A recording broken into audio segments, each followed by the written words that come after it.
नमस्कार साधकों, स्वागत है का हठ योग में। आज नया विषय करेंगे जो है हिमाचल का प्राचीन तंत्र विज्ञान। क्या है, कैसे विकास में आया, कितना प्राचीन था, उसमें क्या क्या सिद्धियाँ थी, वो सब बताने वाला हूँ। तो चलिए शुरू करते हैं। सज्ज ज्योतिष और तंत्र विद्या का अद्भुत ग्रंथ कहा जा सकता है। यहाँ हिमाचल में पूर्वी क्षेत्र के शिमला, सिरमौर तथा सोलन मंडलों में अब भी उन लोगों के पास देखने में आता है जिनके पूर्वज उपरोक्त विद्याओं के विद्वान तथा जाते रहे।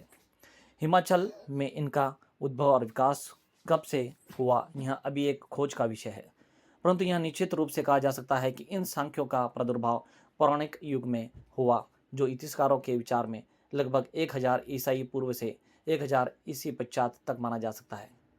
क्योंकि इनका संबंध ज्योतिष के साथ साथ तंत्र विद्या से भी है, तो यहाँ पर आगे हम देखने में बहुत ही आपको अलग सा गर्व महसूस होगा कि इनका तंत्र विद्या कितना महत्व का, कितना प्राचीन और कितना अद्भुत था, जो कि भारत का ही है। आगे बताया जा रहा है, नई शताब्दी तक रहा। यह भी संभव हो सकता है कि 7वीं 8वीं ईसा पूर्व इनका प्रचलन हो चुका हो, जब नातों और सिद्धों द्वारा सारे भारत में तंत्र विद्या तथा जीव बलि का बोलबाला हुआ, और जिसके फलस्वरूप भारत में जैन तथा बौद्ध मत का प्रादुर्भाव हुआ, क्योंकि हिमाचल में बौद्ध मत के प्रचार प्रसार का भी इन पर स्पष्ट प्रभाव और होता है, विशेषकर वज्रवनियों का। दूसरी विशेष बात जो इनकी प्राचीनता की द्योतक है, वह है इन राज्यों में प्रयोग की गई लिपि तथा भाषा। जिस लिपि में इनके ये अधिकतर साक्ष्य लिखे देखे जाते हैं और भट्टाक्षरी अथवा पाबूची लिपि कहती है, वो यहाँ पर आज भी बहुत ही प्राचीन मानी जाती है। ये स्थानीय रूप हिमाचल में विद्वानों तथा राजाओं तथा राजकाज को सुचारू रूप से चलाने के लिए प्रयोग किए जाते हैं रहे, और ऐसा तब तक होता रहा जब तक 1000 ईसाई पश्चात के लगभग तथा इस काल से आगे देवनागरी लिपि पढ़ने लिखने के लिए प्रयुक्त होने लगी। क्योंकि उस काल में हिमाचल में पढ़े लिखे लोग पाबूच कहलाते थे, जो उच्च कोटि के स्थानीय ब्राह्मणों का एक वर्ग होता था। ये ज्योतिष तथा तंत्र विद्या के ज्ञाता होने के साथ साथ मंदिरों के पूजा पाठ भी किया करते थे। इनके उच्च स्तरीय खान पान और रहन सहन के कारण पाबुच शब्द इस क्षेत्र में अब तक रूढ़ बना हुआ है, जिसका भावार्थ है विद्वान, ज्ञानी तथा शुद्ध जीवन व्यतीत करने वाला। पाबुच यानी शुद्ध जीवन व्यतीत करने वाला, और विद्वान और ज्ञानी और महान तंत्र ज्ञानी। और ये जो पाबुच लोग हैं वो बहुत ही शक्तिशाली थे।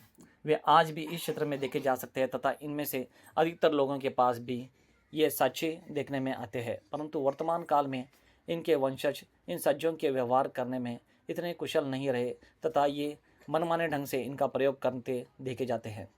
इस क्षेत्र विशेष में इनके उद्भव का क्या कारण रहा होगा, यह भी एक विचारणीय विषय है। प्रसिद्ध पाश्चात्य विद्वान मेलिनोस्की ने अनुसार मनुष्य की बुनियादी आवश्यकताओं जैसे शरीर पोषण प्रक्रिया, संतानोत्पत्ति, शारीरिक आराम, सुरक्षा, गति, वृद्धि तथा स्वस्थ आदि के दृष्टांत सांस्कृतिक प्रेरक मंत्र का उद्भव होता है। उसका कथन है कि गतिशील दृष्टिकोण से संस्कृति का कई पहलुओं से विश्लेषण किया जा सकता है। तो यहाँ पर और आगे बताया जा रहा है कि जैसे कि धर्मशास्त्र की ज्ञान, प्राणतीय विश्वास और नैतिकता तथा सृजनात्मक और कलात्मक अभिव्यक्ति की रीतियाँ। तो ये बातें हमें प्रयोग शास्त्र, प्राकृतिक साधनाओं की उपयोगिता, आवश्यकताओं की पूर्ति, सामाजिक संगठन, शैक्षणिक कार्य, मानव संबंधन में व्यवस्थापन, धर्म, सौंदर्य, आरंभ से ही मानव जीवन के जिन परिस्थितियों में रहा, उसने वातावरण को अपने अनुकूल बनाने का प्रयत्न किया। और चूंकि वातावरण जीवन और विकास को प्रभावित करने वाली अवस्थाओं और प्रभावों का योग होता है, अतः इसमें उसकी जीवन रीति की परंपरागत विकार, विरासत और आवास आदि सम्मिलित होते हैं, उन तत्वों से जिन्हें वह अपने पूर्वजों के अनुभवों से ग्रहण करता है। यह वातावरण बना होता है जिससे उसकी संस्कृति भी प्रभावित होती है। मनुष्य की संस्कृति ही उसको उसकी जो अभिव्यक्ति है, जो रहन सहन है, मूलभूत आवश्यकताएं, ग्रहण की जाने वाली संभावनाएं हैं, योग्यताएं हैं और शक्तिशाली है प्रदान करती रहती है। इसी कारण से साज्य उसी हिमाचली प्राचीन संस्कृति के घोतक भी कहे जा सकते हैं। पौराणिक साहित्य में इंद्रपुरी, स्वर्गलोक, गंधर्वों, अप्सराओं, किन्नरों, नागों तथा राक्षसों आदि के आख्यान देखने में आते हैं। इन साज्यों में उस समय के वातावरण के अनुकूल इन सभी से छुटकारा पाने के ढंगों का भी वर्णन पढ़ने को मिलता है। विद्वानों के अनुसार जिस प्रकार संसार के समस्त दुखों को आदि दैविक, आदि भौतिक और आध्यात्मिक 3 भागों में बांटा गया है, उसी ढंग से इन साज्यों में इन 3 प्रकारों के ओपरा, पराया और देहजन्य इन 3 भागों में बांटा गया देखा जाता है। इस बात से यहाँ स्पष्ट हो जाता है कि इनके रचयिता पर्याप्त योग्य तथा विद्वान थे। इन सज्जों में अधिकांश सभी प्रकार के विद्वानों और तंत्र विद्याएं हमको देखने मिलते थे, जैसे भूत प्रेतों की छाया तथा इसी प्रकार की अन्य बाधाओं से छुटकारा तथा मुक्ति, सम्मोहन, सम्मोचन, शत्रुओं का विनाश आदि तंत्र तथा मंत्रों का वर्णन बताया गया है इस हिमाचल के प्रांत में। इनको देखने वाले पाबूज अथवा भाट जन्म से लेकर मृत्यु पर्यंत तक के लगभग सभी संस्कारों के मुहूर्तों के अवलोकन तथा निर्धारण करने हेतु इन सज्जों का प्रयोग करते हैं।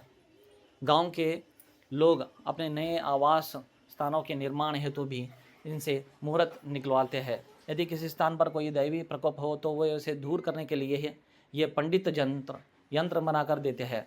ऐसे यंत्रों को बहास कहा जाता है, वास्तुशास्त्र शब्द से बना है।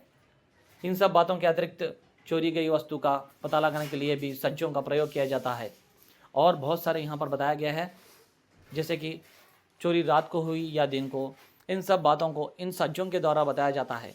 भविष्य की बातें भी इन सज्जों द्वारा ये लोग बताते हैं। वर्तमान काल में ऐसे लोगों को बाकी कहकर भी पुकारा जाता है और लोग दूर दूर से इस प्रकार की पूछताछ अथवा शारीरिक रोगों के कारण और उनका तंत्र मंत्र से निवारण करवाने इनके पास आते हैं। इन सभी बातों का उपचार से लोग अधिकतर इन्हीं सज्जों की सहायता से करते हैं।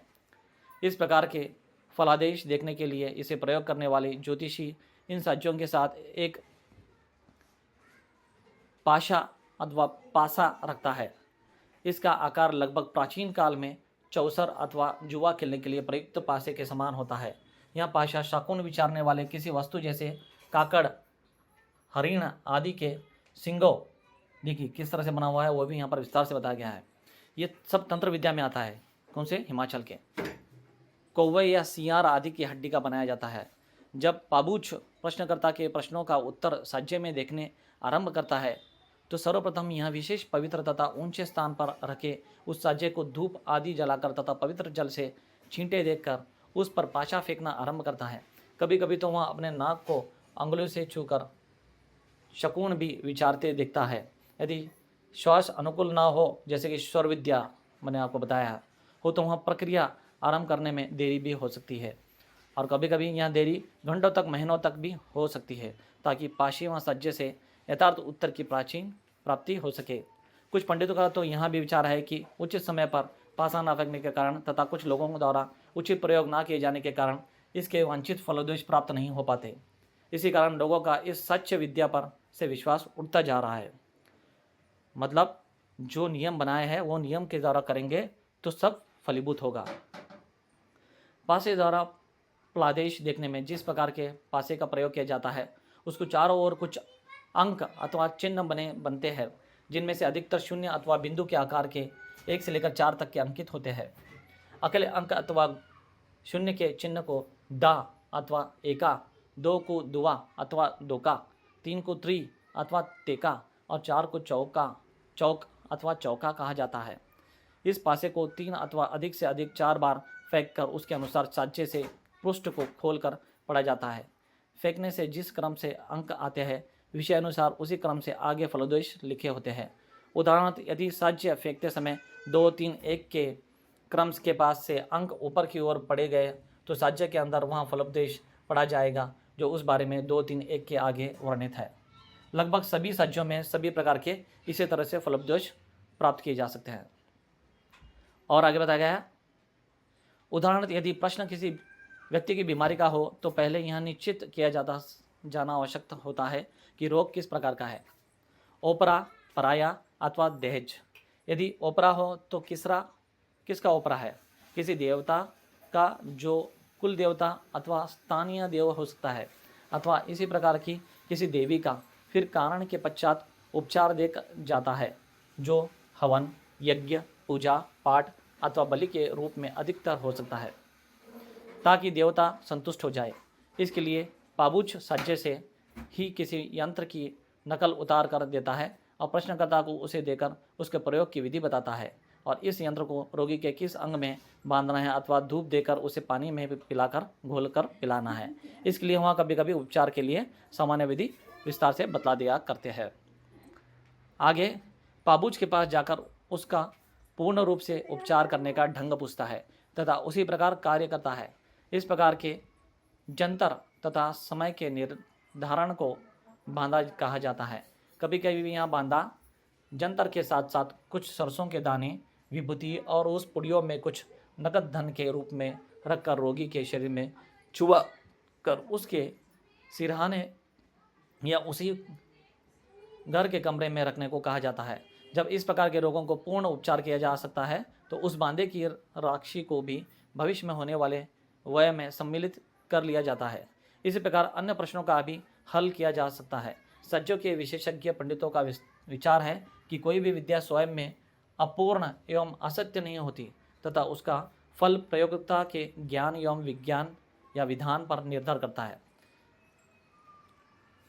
वे सज्जा ग्रंथों में प्रतिपादित तंत्र एवं गणित विद्या को भी स्वयं में पूर्ण समझते हैं, परंतु इसका समग्र फल प्रयोक्ता को तभी मिल सकता है यदि वहाँ इसमें पूर्ण विश्वास रखता हो, यानी कि श्रद्धा रखता हो तथा उसे इसका पूर्ण ज्ञान हो और विधान के अनुसार इसे प्रयोग करे, यानी कि जो बतलाया गया है वैसे ही प्रयोग करे, अन्यथा नहीं। वे सज्जों को गणित एवं तंत्र विद्या का आदि ग्रंथ मानते हैं।